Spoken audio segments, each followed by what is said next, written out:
जय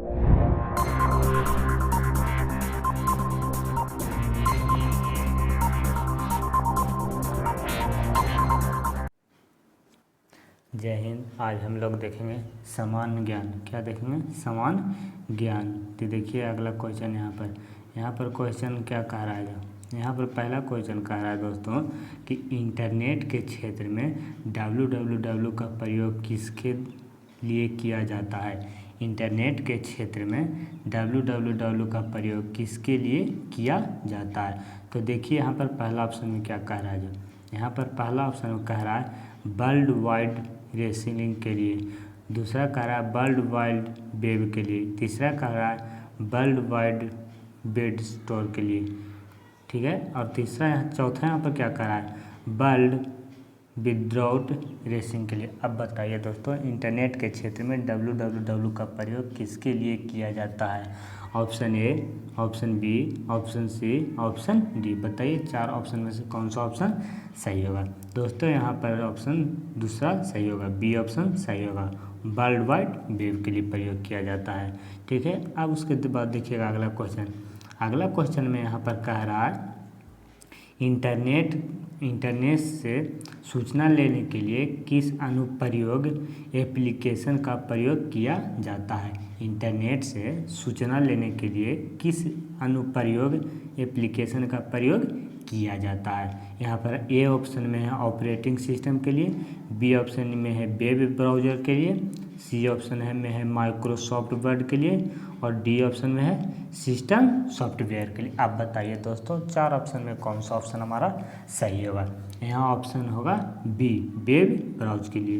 किस ब्राउज के लिए? वेब ब्राउज के लिए। आप देखिएगा उसके बाद अगला क्वेश्चन। यहाँ पर अगला क्वेश्चन में क्या कह रहा है? देखिए अगला क्वेश्चन में कह रहा है निम्नलिखित में से क्या जल की अस्थायी कठोरता का कारण है?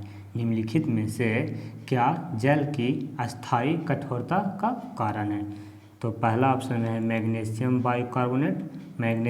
बाइकार्बोनेट और दूसरा में सोडियम क्लोराइड, दूसरा में क्या है? सोडियम क्लोराइड और तीसरा में दिया हुआ है कैल्शियम सल्फेट, तीसरा में कैल्शियम सल्फेट है और चौथा में है कैल्शियम बाइकार्बोनेट। अब बताइए कौन सा ऑप्शन होगा?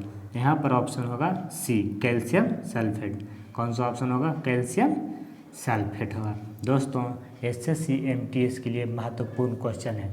अब देखिएगा उसके बाद अगला क्वेश्चन। यहाँ पर अगला क्वेश्चन में क्या कह रहा है? यहाँ पर अगला क्वेश्चन में कह रहा है निम्नलिखित में से कौन सा तत्व उत्कृष्ट नोबेल गैस का उदाहरण है? नोबेल गैस का उदाहरण है। निम्नलिखित में से कौन सा तत्व है जो नोबेल गैस का उदाहरण है? पहला है नाइट्रोजन, दूसरा है हाइड्रोजन, तीसरा है क्लोरीन और चौथा है हीलियम। बताइए दोस्तों कमेंट सेक्शन में कौन सा ऑप्शन यहाँ पर सही होगा? यहाँ पर हमारा ऑप्शन हो जाएगा हीलियम। कौन हो जाएगा? Helium, option number D. आप देखिए उसके बाद अगला क्वेश्चन। यहाँ पर अगला क्वेश्चन में क्या कह रहा है? यहाँ पर अगला क्वेश्चन में कह रहा है अगला क्वेश्चन में देखिए क्या कह रहा है।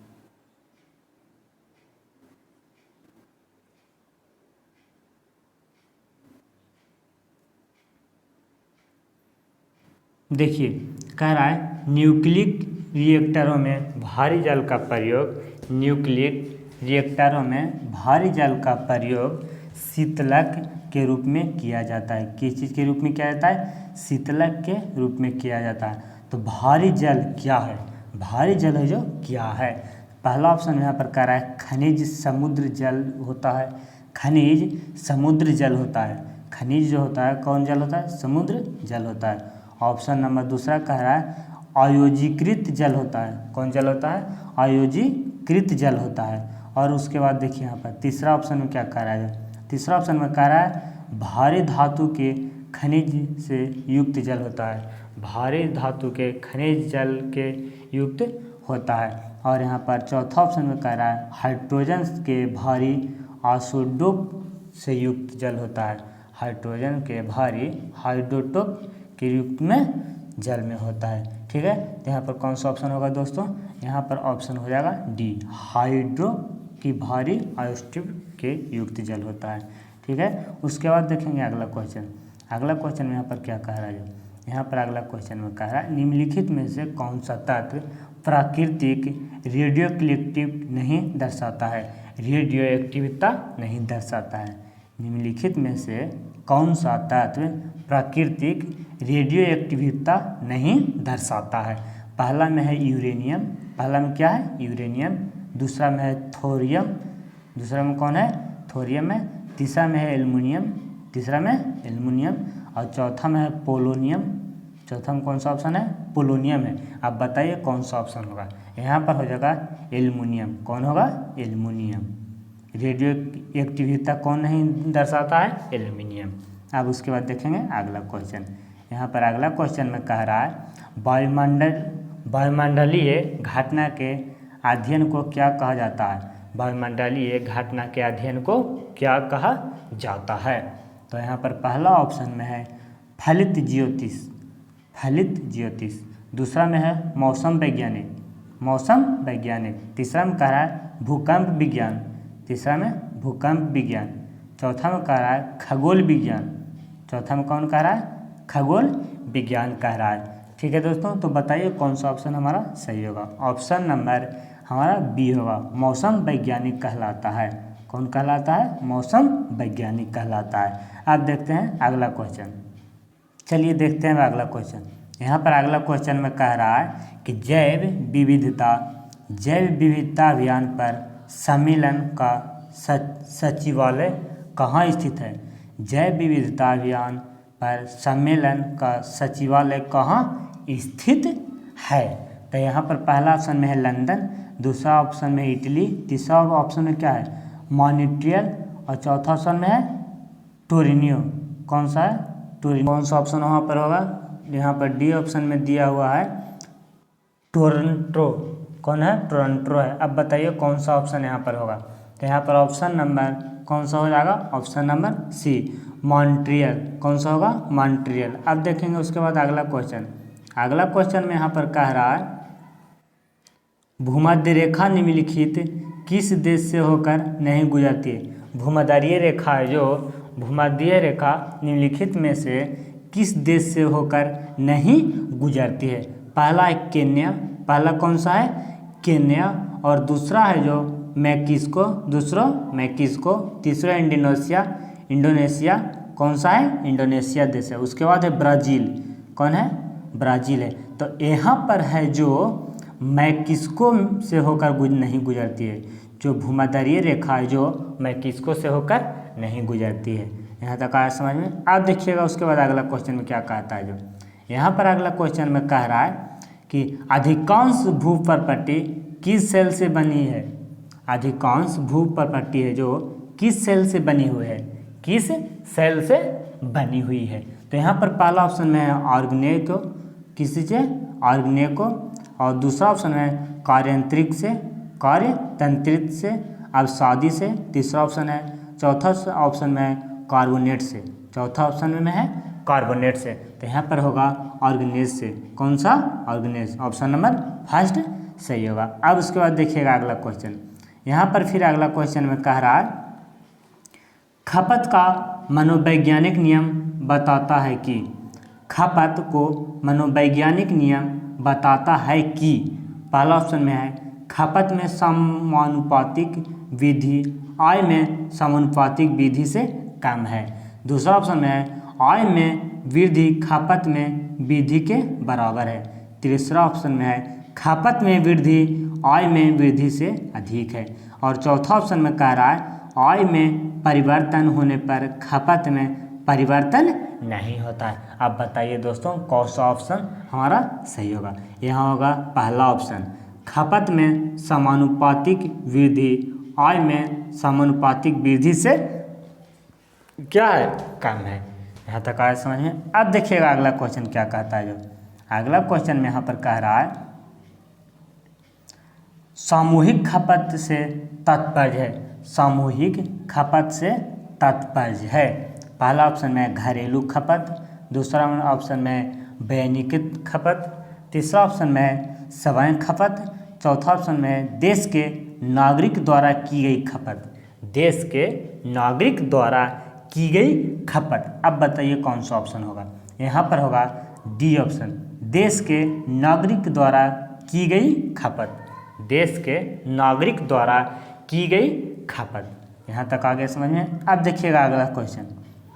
यहाँ पर अगला क्वेश्चन में कह रहा है किसने लगान को भू उपज के उस भाग के रूप में परिभाषित किया था जो मृदा को मूल और अनावश्यक शक्ति के प्रयोग के लिए जमींदार को अदा किया गया है। पहला ऑप्शन है रिकॉर्डो, दूसरा ऑप्शन में है मार्शल, तीसरा ऑप्शन में कीन्स, चौथा ऑप्शन में है पिग्गू। पिग्गू। अब बताइए कौन सा ऑप्शन होगा। यहाँ पर होगा रिकॉर्डो। कौन होगा? रिकॉर्डो। ऑप्शन नंबर फर्स्ट सही होगा। यहाँ तक आगे समझ में। अब देखिएगा अगला क्वेश्चन क्या कहता है। जो देखिए दोस्तों स्टडी क्लास 2.9 सेक्शन को लाइक, सब्सक्राइब और शेयर कर दीजिएगा। अब देखिए उसके बाद अगला क्वेश्चन। यहाँ कह रहा है आर्थिक सहायता सरकार द्वारा किसको किया जाने वाला भुगतान है। किसको किया जाने वाला भुगतान है। यहाँ पर है पहला ऑप्शन उपभोक्ता यूनिक, दूसरा ऑप्शन में कह रहा है उत्पादक यूनिक, दूसरा ऑप्शन में कह रहा है उत्पादक यूनिट, तीसरा ऑप्शन में कह रहा है ब्रेकिंग यूनिट, तीसरा ऑप्शन में बैंकिंग यूनिट और चौथा ऑप्शन में सेवानिवृत्त व्यक्ति, चौथा ऑप्शन में सेवानिवृत्त व्यक्ति। तो बताइए दोस्तों कौन सा ऑप्शन सही होगा।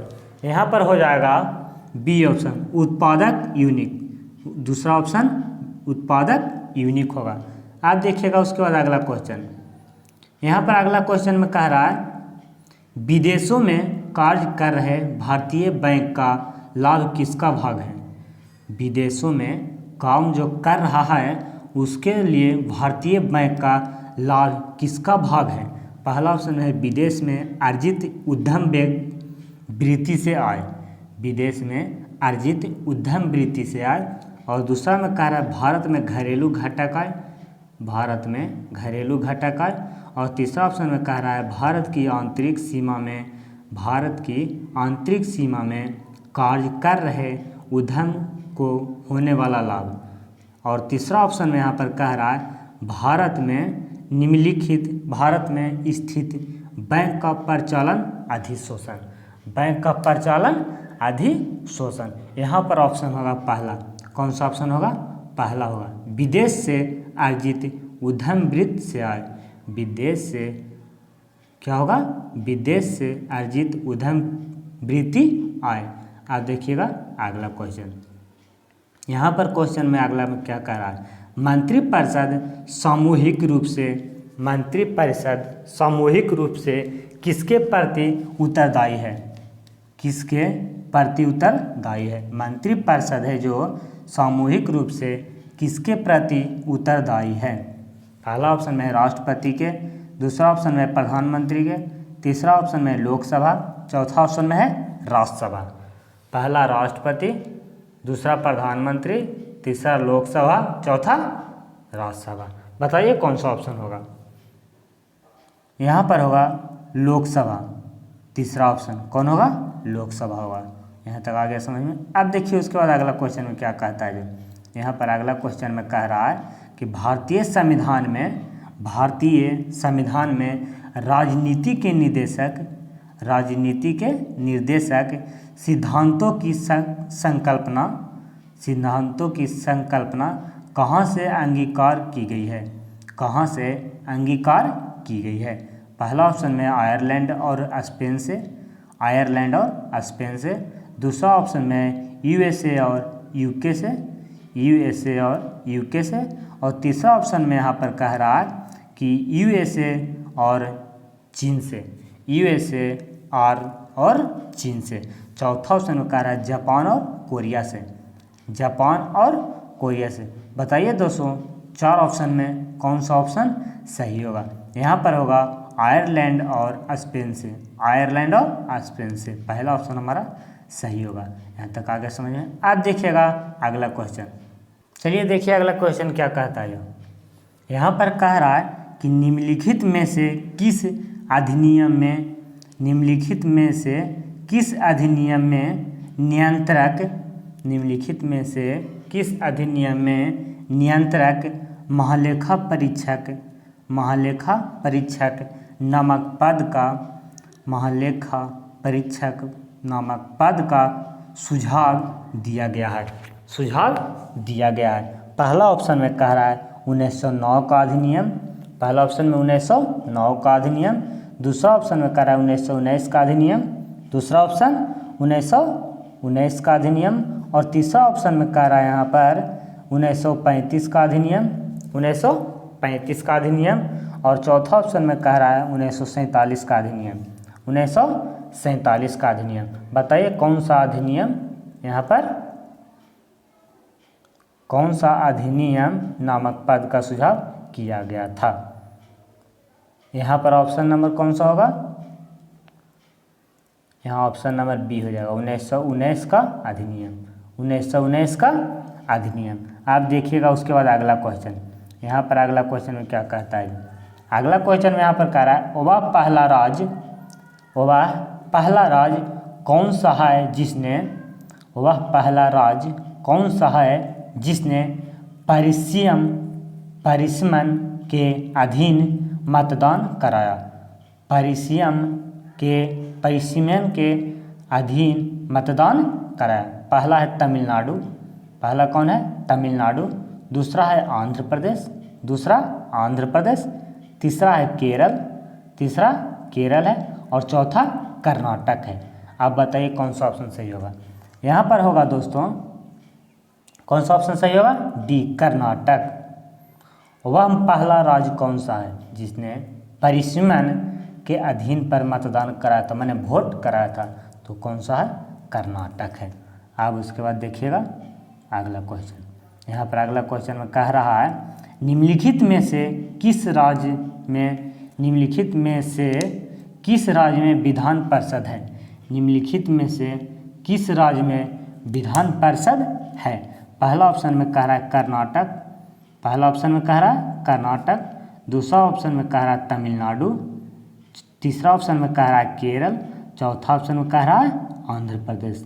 दोस्तों कमेंट सेक्शन में इसका आंसर बताइएगा कौन सा आंसर सही होगा। अब देखिए अगला क्वेश्चन, यहाँ पर अगला क्वेश्चन में कह रहा है कि सहलगनता की खोज किसने की थी। सहलगनता की खोज किसने की थी। पहला ब्लैक्सली ने, दूसरा मॉर्गन ने, तीसरा मैयूलर ने, और चौथा बेंटेंसन ने। बताइए कौन सा ऑप्शन सही होगा। यहाँ होगा चौथा ऑप्शन सही, बेंटेंसन। अब देखिए अगला क्वेश्चन, यहाँ पर अगला क्वेश्चन में कह रहा है कि जेनेरा प्लाटियम का लेखक कौन है। जेनेरा प्लाटिनियम का लेखक कौन है। पहला ऑप्शन में है लिनॉल्स, दूसरा ऑप्शन में है बेथम और हुक्कर, तीसरा ऑप्शन में है एंगलर और प्रोटलेट, तीसरा ऑप्शन में है हाचिंसन। कौन सा है, हाचिंसन। कौन सा ऑप्शन सही होगा दोस्तों बताइए। यहाँ पर होगा बेथम और हुक्कर है जो जेनेरल प्लाटियम का लेखक है। यहाँ तक आगे समझ में। आज देखेंगे अगला क्वेश्चन। यहाँ पर अगला क्वेश्चन में कह रहा है दोस्तों परनाग के बीजाणुधारीधर पत्ते को क्या कहा जाता है। बीजाणुधार पत्ते को क्या कहा जाता है। पहला है तनुसलक, दूसरा है स्वरलसलक, तीसरा है बीजाणुधारी पूंजी, और चौथा में यहाँ पर कह रहा है बीजाणुपूर्ण। दोस्तों चौथा ऑप्शन हमारा सही होगा, बीजाणुपूर्ण। उसके बाद देखिए अगला क्वेश्चन क्या कहता है। अगला क्वेश्चन यहाँ पर कह रहा है दोस्तों साइकस के परमाणु किस में सहायक होते हैं। साइकस के परमाणु किस में सहायक होते हैं। पहला कह रहा है जल अवशोषण में, पहला जल अवशोषण में, दूसरा जल अवशोषण और नाइट्रोजन में स्थिरीकरण, जल अवशोषण और नाइट्रोजन में स्थिरीकरण। तीसरा कह रहा है स्थिरीकरण स्थान पर, स्थिरीकरण स्थान पर। और चौथा है भोजन परिवहन में, चौथा कह रहा है भोजन परिवहन में। दोस्तों यहाँ पर होगा जल अवशोषण और नाइट्रोजन स्थानीकरण में, दूसरा ऑप्शन सही होगा। कौन सा ऑप्शन होगा? दूसरा ऑप्शन सही होगा। अब देखिएगा अगला क्वेश्चन में क्या कहता है। जो यहाँ पर अगला क्वेश्चन में कह रहा है मार्स में जल का वहन, मार्स में जल का वहन किसके द्वारा होता है? मार्स में जल का वहन किसके द्वारा होता है? पहला ऑप्शन में जाइलेम और फ्लोएम के द्वारा, जाइलेम और फ्लोएम के द्वारा। दूसरा है जाइलेम के द्वारा, दूसरा है जाइलेम के द्वारा। और तीसरा है कॉलिनकाइमा के द्वारा, तीसरा कॉलिनकाइमा के द्वारा। चौथा है पैरेनकाइमा के द्वारा, चौथा पैरेनकाइमा के द्वारा। बताइए दोस्तों कौन सा ऑप्शन सही होगा? यहाँ पर डी ऑप्शन होगा पैरेनकाइमा के द्वारा। किसके द्वारा? पैरेनकाइमा के द्वारा। अब देखेंगे अगला क्वेश्चन। अगला क्वेश्चन में कह रहा है फ्लोएम में सहचर, फ्लोएम में सहचर कोशिकाओं किसमें पाई जाती है? फ्लोएम में सहचर कोशिकाएं किसमें पाई जाती है? पहला ऑप्शन है अनुवृत्तिबीजी में, अनुवृत्तिबीजी में। दूसरा ऑप्शन में कह रहा है बायोफाइटा में, दूसरा ऑप्शन में बायोफाइटा। तीसरा ऑप्शन में कह रहा है टेरियोडोफाइटा, तीसरा ऑप्शन टेरियोडोफाइटा। चौथा ऑप्शन कह रहा है आवृत्तिबीजी, चौथा ऑप्शन कह रहा है आवृत्तिबीजी। बताइए कौन सा ऑप्शन होगा? यहाँ पर ऑप्शन नंबर चौथा सही होगा, आवृत्तिबीजी में। किसमें? आवृत्तिबीजी में। अब देखिए अगला क्वेश्चन। अगला क्वेश्चन में यहाँ कह रहा है निम्नलिखित में से क्या सोपानी परिणाम है? निम्नलिखित में से क्या सोपानी परिमाण है या परिणाम है? पहला होगा वेग में, दूसरा होगा बल में, तीसरा होगा कोणीय संवेग में और चौथा होगा स्थिर वैद्युत विभव में, स्थिर वैद्युत विभव में। पूछ रहा है किसके बारे में? सोपानिया परिणामी के बारे में, सोपानिया परिणामी के बारे में। कि वेग में होगा, कि जल में होगा, कि कोणीय संवेग में होगा, कि स्थिर वैद्युत विभव में होगा। अब बताइए कौन सा ऑप्शन सही होगा? यहाँ होगा दोस्तों चौथा ऑप्शन सही, स्थिर विद्युत विभव में, स्थिर विद्युत विभव में। आप देखेंगे अगला क्वेश्चन। यहाँ पर क्वेश्चन कह रहा है दोस्तों निम्नलिखित में से क्या वेक्टर परिणाम नहीं है? वेक्टर परिणाम नहीं है। निम्नलिखित में से क्या वेक्टर परिणाम नहीं है? पहला कह रहा है गति, दूसरा कह रहा है वेग, तीसरा कह रहा है बालाघूर्ण, चौथा कह रहा है विस्थापन। चौथा क्या कह रहा है दोस्तों? विस्थापन कह रहा है। तो बताइए दोस्तों कौन सा ऑप्शन सही होगा? कौन सा ऑप्शन सही होगा दोस्तों? गति। कौन सा ऑप्शन? गति सही होगा, पहला ऑप्शन। यहाँ तक आया समझ में दोस्तों? अब देखेंगे अगला क्वेश्चन। अगला क्वेश्चन यहाँ पर कह रहा है एक समान गति वाला पिंड, एक समान गति वाला पिंड, एक समान गति वाला पिंड त्वरित नहीं होता है। पहला में क्या है? त्वरित नहीं होता है। दूसरा में कह रहा है त्वरित हो सकता है, त्वरित हो सकता है। तीसरा में कह रहा है हमेशा त्वरित होता है, हमेशा त्वरित होता है। चौथा में कह रहा है एक समान वेग होता है, एक समान वेग होता है। बताइए दोस्तों कौन सा ऑप्शन सही होगा? यहाँ पर होगा पहला, त्वरित नहीं होता है। क्या होता है? त्वरित नहीं होता है। दोस्तों सेक्शन को लाइक, सब्सक्राइब और शेयर कर दीजिएगा। अब देखते हैं अगला क्वेश्चन। चलिए देखिए अगला क्वेश्चन क्या कहता है। जो यहाँ पर अगला क्वेश्चन में कह रहा है दोस्तों कि एक समान वेग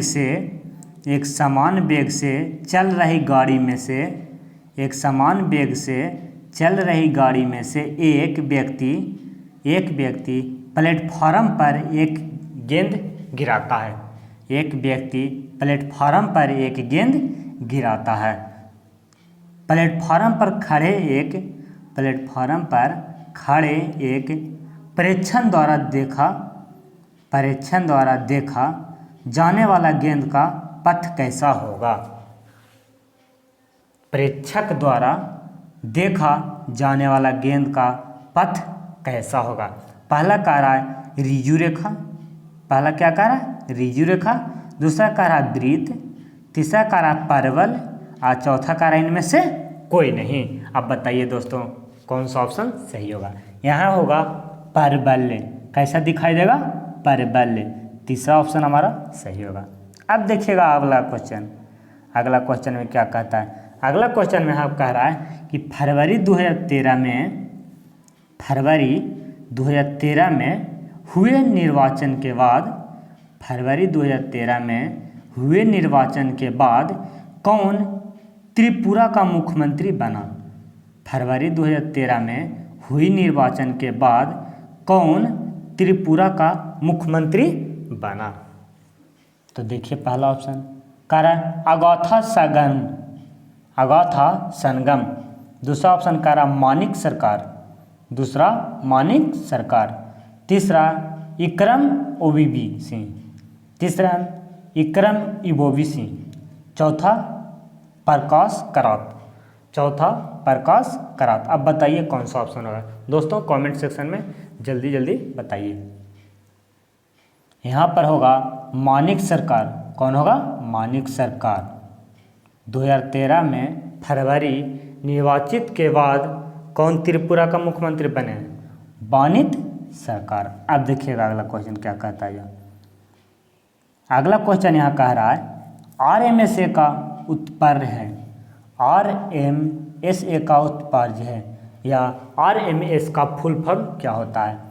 पहला कह रहा है राष्ट्रीय माध्यमिक शिक्षा अभियान, दूसरा कह रहा है river management and safety authority, और तीसरा कह रहा है राष्ट्रीय मिडल स्कूल एसोसिएशन, चौथा कह रहा है recurring modest secured account, recurring modest secured account. अब बताइए दोस्तों कौन सा ऑप्शन सही होगा। जो दोस्तों यहाँ पर फर्स्ट ऑप्शन सही होगा, पहला ऑप्शन सही होगा राष्ट्रीय माध्यमिक शिक्षा अभियान सही होगा। दोस्तों देखिए अगला क्वेश्चन में क्या कहता है। जो अगला क्वेश्चन में यहाँ पर कह रहा है दोस्तों जनवरी 2013 में भारतीय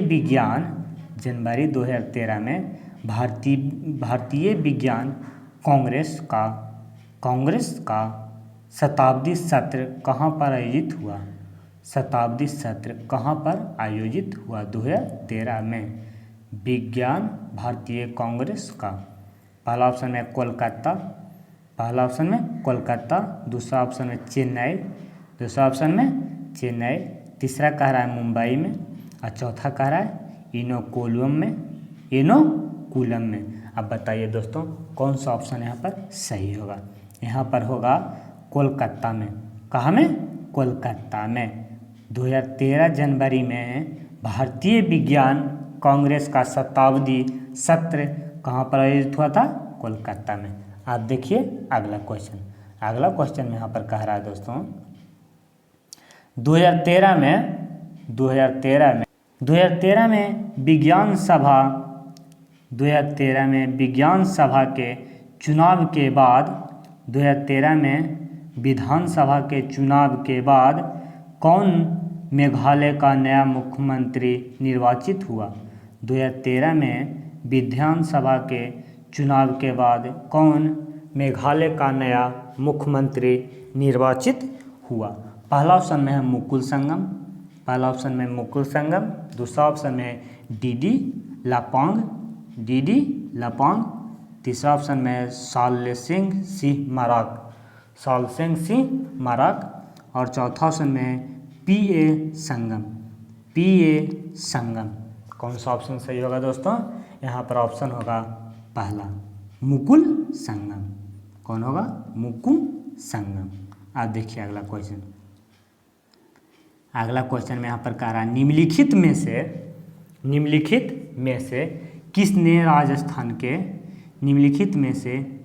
राजस्थान के लोकायुक्त के रूप में शपथ ली है। पहला कह रहा है अमिताभ राय, दूसरा कह रहा है सज्जन सिंह कोठारी और तीसरा कह रहा है वसुंधरा राजे, चौथा कह रहा है महिपाल सिंह। अब बताइए दोस्तों कौन सा ऑप्शन सही होगा। यहाँ ऑप्शन नंबर दूसरा दोस्तों सही होगा, सज्जन सिंह कोठारी। आप देखिए उसके बाद अगला क्वेश्चन क्या कहता है। अगला क्वेश्चन यहाँ पर कह रहा है दोस्तों, प्रतिमापरक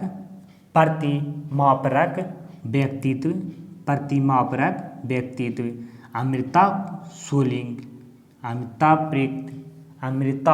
सोलिंग का जन्म स्थल, मैंने अमृता सोलिंग का कहाँ जन्म हुआ था। पहला कह रहा है हंगरी, दूसरा भारत में, तीसरा ऑस्ट्रेलिया में, चौथा पोलैंड में। अब बताइए दोस्तों कौन सा ऑप्शन सही होगा। यहाँ पर ऑप्शन कौन सा सही होगा दोस्तों, यहाँ पर ऑप्शन हो जाएगा हंगरी में। कहाँ? हंगरी में। आप देखिए अगला क्वेश्चन यहाँ पर कह रहा है, निम्नलिखित में से क्या विश्व का सबसे बड़ा खनन पतन है। निम्नलिखित में से क्या विश्व का सबसे बड़ा खनन पतन है। पहला यहाँ पर ऑप्शन कह रहा है दोस्तों नहावा सोवा, दूसरा में कह रहा है हैमिल्टन, तीसरा में कह रहा है हिंडरलैंड, कौन है? हिंडरलैंड है। और चौथा में कह रहा है पाउडर, पाउडर। अब बताइए दोस्तों कौन सा ऑप्शन सही होगा। यहाँ हो जाएगा सी, तीसरा ऑप्शन हिंडरलैंड। कहाँ? हिंडरलैंड। अब देखिए अगला क्वेश्चन, यहाँ पर अगला क्वेश्चन में कह रहा है, निम्नलिखित नगरों में से मरुस्थल देश माली की राजधानी कौन सी है। मरुस्थल देश माली की राजधानी कौन सी है या कहाँ है। तो यहाँ कह रहा है पहला ऑप्शन में डेमस्कस, दूसरा कह रहा है बमाको, तीसरा कह रहा है आट्रा, चौथा कह रहा है अंकारा। अब बताइए कौन सा ऑप्शन होगा। यहाँ पर होगा बमाको। कहाँ होगा? बमाको, दूसरा ऑप्शन। आप देखिए अगला क्वेश्चन क्या कहा है, नीदरलैंड की रानी जिसने 30 अप्रैल 2013 को 33 वर्षों बाद सिंहासन त्याग दिया। पहला है पहला कौन है? विलेम है, दूसरा है ब्रिटेक्स, तीसरा है अलेक्जेंडर, चौथा है मैरी। चौथा कौन है? मैरी है। यहाँ कौन सा ऑप्शन सही होगा दोस्तों? यहाँ होगा ब्रिटिक्स। कौन सा? दूसरा ऑप्शन सही होगा ब्रिटिक्स। आप देखिए अगला क्वेश्चन, यहाँ अगला क्वेश्चन में कह रहा है, फरवरी 2013 में निम्नलिखित किस घोटाले ने यूरोपियन यूनियन को हिला दिया। किसको? यूनियन को हिला दिया। पहला कह रहा है गोमांस, दूसरा कह रहा है मांस, तीसरा कह रहा है घोड़े का मांस, चौथा कह रहा है शस्त्र कह रहा है। पहला होगा गोमांस, पहला ऑप्शन दोस्तों सही होगा। कौन सा होगा? गोमांस होगा। देखिए अब अगला क्वेश्चन में क्या कहता है। अगला क्वेश्चन में यहाँ पर कह रहा है दोस्तों, बीजापुर अपनी किस चीज़ के लिए जाना जाता है। बीजापुर है जो अपनी किस चीज़ के लिए जाना जाता है। पहला कह रहा है घोर सूखे की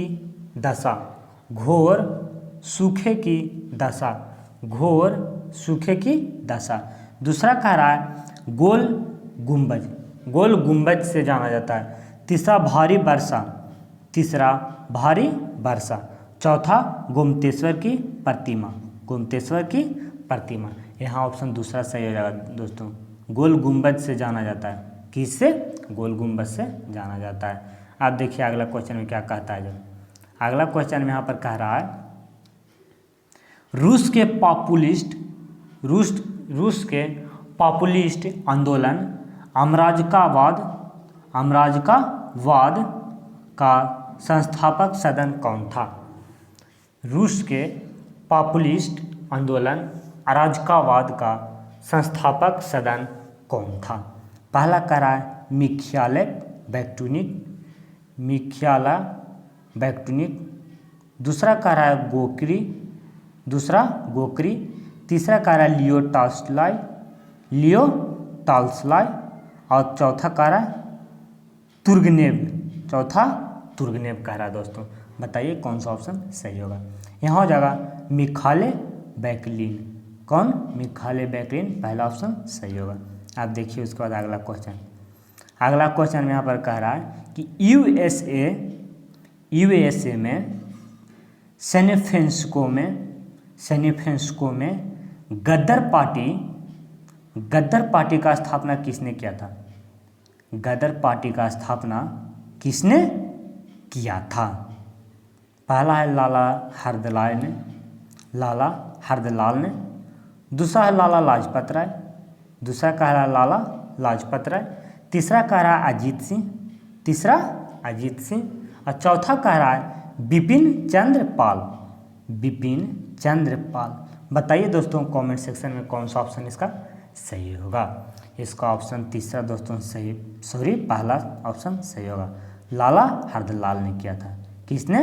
लाला हरदलाल ने। आप देखिए अगला क्वेश्चन, यहाँ पर अगला क्वेश्चन में कह रहा है कोलकाता में उच्च न्यायालय की स्थापना किसके द्वारा की गई थी? कोलकाता में उच्च न्यायालय की स्थापना किसके द्वारा की गई थी? बताइए। पहला ऑप्शन है 1773 का विनियामक अधिनियम, 1773 का विनियामक अधिनियम। दूसरा कह रहा है 1784 का पीट्रियट इंडियन अधिनियम, 1784 का पीट्रियट इंडियन अधिनियम। तीसरा कह रहा है 1793 का चार्टर अधिनियम, 1793 का चार्टर अधिनियम। चौथा कह रहा है यहाँ पर 1813 का चार्टर अधिनियम, 1813 का चार्टर अधिनियम। यहाँ पर दोस्तों पहला ऑप्शन सही होगा, 1773 का विनिमय अधिनियम पहला ऑप्शन। आप देखिए इसके बाद अगला क्वेश्चन क्या कहता है। जो अगला क्वेश्चन यहाँ पर कह रहा है दोस्तों सत्योधक क्या है? सत्योधक सभा के संस्थापक महाराष्ट्र में कौन थे? पहला ऑप्शन है डॉक्टर बाबा साहेब अम्बेडकर, दूसरा कह रहा है डॉक्टर आत्माराम पांडुरंग और तीसरा कह रहा है गोपाल बाबा वाला और चौथा कह रहा है ज्योतिया फुले। यहाँ पर हो जाएगा चौथा ऑप्शन सही, ज्योतिया फुले। कौन सा ऑप्शन? चौथा ऑप्शन। आप देखिए उसके बाद अगला क्वेश्चन क्या कहता है। जो अगला क्वेश्चन में यहाँ पर कह रहा है दोस्तों निम्नलिखित में से कौन सी नदी मकर रेखा से 2 बार गुजरती है? निम्नलिखित में से कौन सी नदी मकर रेखा से 2 बार गुजरती है? कहाँ से? मकर रेखा से 2 बार गुजरती है। पहला है बाला, पहला कौन है? बाला। दूसरा है लिम्पोपो, तीसरा है नाइजर, तीसरा कौन है? नाइजर है। और चौथा कौन है? चौथा यहाँ पर जाम्बेजी, चौथा कौन है? जाम्बेजी है। बताइए दोस्तों 4 ऑप्शन में कौन सा ऑप्शन सही होगा? दूसरा ऑप्शन सही होगा, लिम्पोपो। निम्नलिखित में से कौन सी नदियाँ मकर रेखा से 2 बार गुजरती है? तो लिम्पोपो दूसरा ऑप्शन सही होगा। चलिए देखिए अगला क्वेश्चन क्या कहता है। जो अगला क्वेश्चन में यहाँ पर कह रहा है दोस्तों, क्रिकेट बैट के लिए बिलो कहाँ से प्राप्त होता है। क्रिकेट बैट के लिए बिलो कहाँ से प्राप्त होता है। यह है जो पहला ऑप्शन है उष्ण कटिबंधीय वन से, उष्ण कटिबंधीय वन से। दूसरा कह रहा है वर्षा परचूर वन से। तीसरा कह रहा है पतझड़ वन से। चौथा कह रहा है संकुच वृक्ष वन से। कौन सा ऑप्शन सही होगा दोस्तों। यहाँ पर होगा शंकुवृक्ष वन से। यहाँ तक आगे समझ में दोस्तों। आप देखते हैं अगला क्वेश्चन क्या कहता है। जो अगला क्वेश्चन यहाँ पर कह रहा है कि एशिया की सबसे बड़ी नदी कौन सी है। एशिया की सबसे बड़ी नदी कौन सी है। पहला यहाँ पर कह रहा है इंडस नदी। दूसरा कह रहा है यांगटीसी नदी। तीसरा कह रहा है होंगहो नदी। चौथा कह रहा है गंगा नदी जो पटना से होकर गुजरती है, गंगा नदी। कौन सा ऑप्शन सही होगा दोस्तों। यहाँ पर ऑप्शन दूसरा सही होगा, यांगटीसी नदी। यहाँ तक आगे समझ में दोस्तों। अब देखते हैं अगला क्वेश्चन क्या कहता है। जो अगला क्वेश्चन यहाँ पर कह रहा है दोस्तों, ग्रहण के दौरान पड़ने वाली छाया का सबसे काला भाग है। ग्रहण के दौरान पड़ने वाली छाया का सबसे काला भाग कौन है। पहला कह रहा है प्रभामंडल। दूसरा कह रहा है परछाया। तीसरा कह रहा है उपछाया। क्या कह रहा है उपछाया। चौथा कह रहा है ब्लैक होल। चौथा कौन कह रहा है ब्लैक होल। बताइए दोस्तों कौन सा ऑप्शन सही होगा। यहाँ पर दोस्तों परछाया दूसरा ऑप्शन सही होगा, परछाया। अब देखिए लास्ट क्वेश्चन दोस्तों। यहाँ पर लास्ट क्वेश्चन में कह रहा है कि विपदा के लिए योजना बनाने का मुख्य उद्देश्य क्या काम करता है। यहाँ काम होगा दोस्तों, विपदा के लिए योजना बनाने का मुख्य उद्देश्य क्या काम करता है। पहला कह रहा है मृत्यु। दूसरा कह रहा है क्षति। तीसरा कह रहा है जोखिम। और चौथा कह रहा है सुदेवता। क्या कहता है सुदेवता। अब बताइए दोस्तों कौन सा ऑप्शन होगा। दूसरा ऑप्शन सही होगा, क्या क्षति। क्या करता है क्षति काम करता है। यहाँ तक आ गया समझ में दोस्तों। आप मिलते हैं नेक्स्ट वीडियो में दोस्तों। सेक्शन को लाइक सब्सक्राइब और शेयर कर दीजिएगा।